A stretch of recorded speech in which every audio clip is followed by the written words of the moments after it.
First is kailangan naming manalo and we have to score ng madami. Kasi kailangan yun para sa points and yung concentration talaga. Yung kailangan. Dahil sa weather, sobrang init, papasok yung mga sakit sa katawan, especially sa paa kasi sobrang init talaga, parang nasusunog.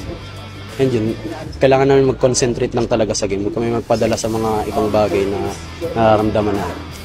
Play, sumunod lang kami sa instruction ng coaches namin, which is na-execute naman namin and we score a goal.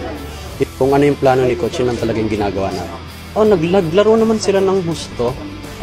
Siguro medyo na-short lang din sila, pumasok yung injuries. Kaya mas lumamang talaga kami, na-maximize namin yung naging weakness nila. Ang pinakang gusto talaga namin makalaban is yung CSB, which is yung rival talaga namin.